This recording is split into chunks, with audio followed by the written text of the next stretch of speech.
पनकी अस्थायी नगर निगम नंदीशाला में मानवता की सारी हदें पार। मुख्यमंत्री योगी आदित्यनाथ के प्रिय गौवंशों की पनकी गौशाला में दुर्दशा बद से बदतर। सूबे में योगी सरकार गौवंशों की बेहतर से बेहतर व्यवस्था देने के लिए करोड़ों रुपए खर्च कर रही है, तो वहीं दूसरी ओर पनकी में नगर निगम की अस्थायी नंदीशाला में नंदी महाराज की मानवता की सारी हदें पार करने की तस्वीरें सामने आई हैं। आपको बता दें, पनकी नंदीशाला में नंदियों को रखा गया है। नंदीशाला में कार्य करने वाले कर्मचारियों का आरोप है कि नंदीशाला में देख रेख कर रहे डॉक्टर योगेंद्र पाल पुराने वर्करों को निकाल करके पैसे लेकर नए वर्करों को भर्ती कर रहे हैं, जिससे नंदीशाला में अव्यवस्थाएं हो रही हैं।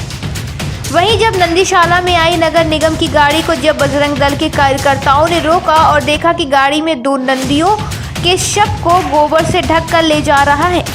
सूचना फैलते ही भारी संख्या में बजरंग दल के कार्यकर्ता और गौरक्षक पहुंचे और दोषियों पर कड़ी से कड़ी कार्रवाई की मांग करने लगे। घटना के 4 घंटे बीत जाने के बाद मौके पर पहुंचे अपर नगर आयुक्त कुछ बोलने से बचते हुए नजर आए। ऐसे कई बार मामले सामने आते रहते हैं और जिम्मेदार अधिकारी जांच कर कार्रवाई के बाद खाना पूर्ति करके पल्ला झाड़ लेते। वहीं नगर आयुक्त शिव नारायण अप्पा ने जांच कर दोषियों पर कार्रवाई करने की बात कही। ऐसे में बड़ा सवाल उठता है कि लापरवाहों पर कब कड़ी कार्यवाही होगी और कब ऐसे मामलों में अंकुश लगेगा।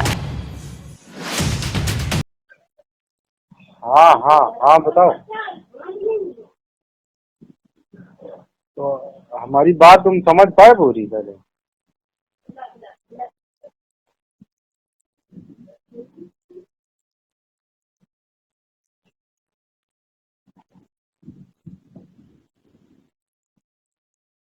हाँ, छोड़ो फिर।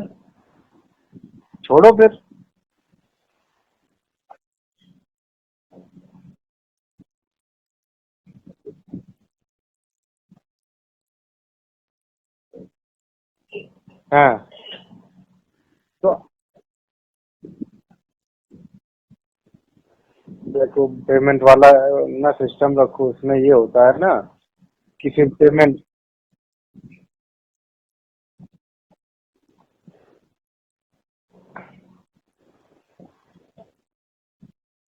ये पनकी की नंदी गौशाला है और ये पनकी बी ब्लॉक में स्थित है।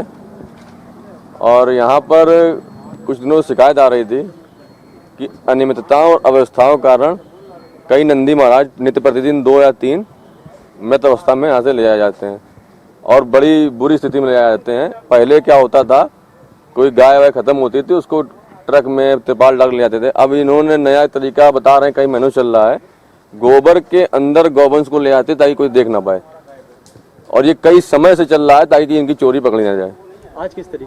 मेरा नाम विष्णु है। मैं पनकी गौशाला में 3 साल से वर्क कर रहा हूँ और मैंने आज तक यहाँ पे ये देखा कि जो पुराने लड़के अभी तक काम कर रहे थे उनको धीमे धीमे करके सबको हटा दिया जा रहा है, और हटाने के बाद उनके जो लास्ट मंथ की सैलरी होती है वो भी रोक दी जाती है, पहली चीज़। और दूसरी चीज़ ये है कि जब पुराने लड़के हट जाते हैं, जो 2 नए लड़के आते हैं उनसे पैसे लेके यहाँ पे नौकरी में रखा जाता है। और ये काम मेरे अंदाजे से योगेंद्र पाल और आर के निरंजन के सह पर हो रहा है यहाँ पे। आपने इसकी शिकायत? पनकी की गौशाला है, अस्थायी गौशाला, और यहाँ पर बहुत सी अनियमितताएं विगत एक वर्ष से बहुत ही समस्याएं आ रही हैं।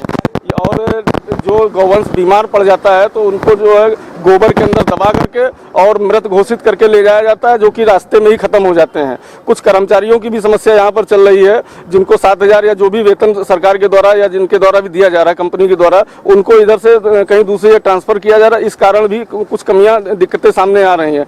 इसके कई मामलों में डॉक्टर निरंजन जो यहाँ के प्रभारी हैं वो बहुत दोषी हैं। जब से आए हुए हैं 1 वर्ष हो गया लगभग मेरे ख्याल से, तब से यहाँ की जो गौवंश की छीछा ले रहे। देखो, हम सुबह चले गए थे 10 बजे, बिठूर का एक प्रोग्राम था, रैली थी साइकिल की, तो हम वहाँ गए थे तो हमें जानकारी नहीं। अभी मैं तब से मैं काम ही देख नहीं पाया। अभी मैं डॉक्टर को बुलाकर पूछूंगी कि क्या है। अब आप बता रहे हो, आपके माध्यम से मुझे पता चली। निश्चित तौर पर जो अगर ऐसा कार्रवाई कर रहा है उसके खिलाफ मैं कार्रवाई निश्चित तौर पर करूँगा। इसको हम लोग अपने जो एडिशनल म्यूनसिपल कमिश्नर है और जो अन्य अधिकारी है उनके माध्यम से हम लोग टीम बना के इसमें हम लोग जांच भी कराएंगे, और अगर ऐसी कोई विभाग से लापरवाही हुई तो उनके खिलाफ कठोरतम कार्रवाई।